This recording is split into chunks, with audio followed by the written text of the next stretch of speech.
godājumie kolēģi, viesi. 1990. gadā pēc neatkarības deklarācijas pieņemšanās sākās mūsu valsts neatkarības atjaunošanas process. Radās objektīva nepieciešamība un uzdevums izveidot jaunu Latvijas valsts drošības sistēmu. Pirms 20 gadiem mēs atjaunojām savu valsti, un pirmais un svarīgākais uzdevums bija rūpēties par valsts drošību.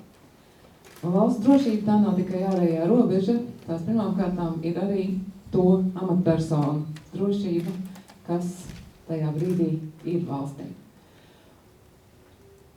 Valsts drošība un valsts prestižs ir arī to amatpersonu, kas apmeklē mūsu valsts drošību. Un tieši tāpēc pirms 20 gadiem tika izveidota pārvalde, kur jūs šodien pārstāvat, kas rūpējas par to. Es esmu pārliecināta, ka šo 20 gadu laikā jūs profesionāli pildāt savus pienākumus. Un bieži vien vairāk par fizisko sagatavotību jums ir nepieciešama emocionālā un psiholoģiskā sagatavotība, jo jūs kļūstat par apsargājumu cilvēku ēnām un viņa dzīves neatņemamu sastāvdaļu. Mana pieredze un sadarbība ar jūsu dienestu ir vien 22 dienas. Un pret 20 gadiem tas droši vien ir tāds nieks.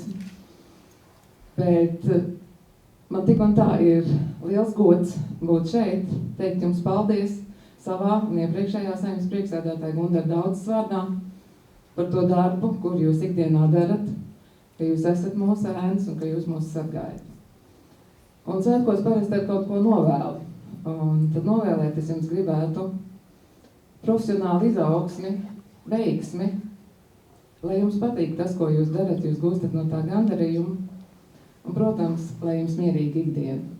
Un dāvanā es, protams, jums dāvinu tā, lai jūs neaizmirstu, ko jūs arī sargājat tādu skaistu atspoguļojumu no mūsu mājas.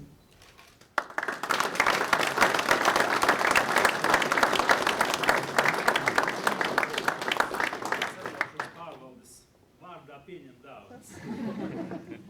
Ar iekšlietu ministrijas zelta godazīmi tiek apbalvots majors Māris Vojka.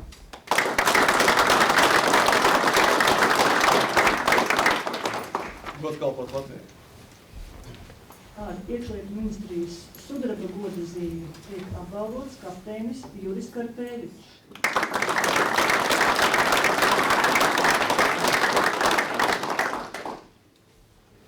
Gods kalpot Latvijai.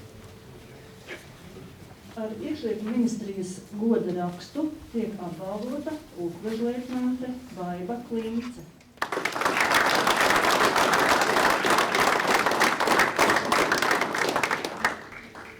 Gods kalpot Latvijai.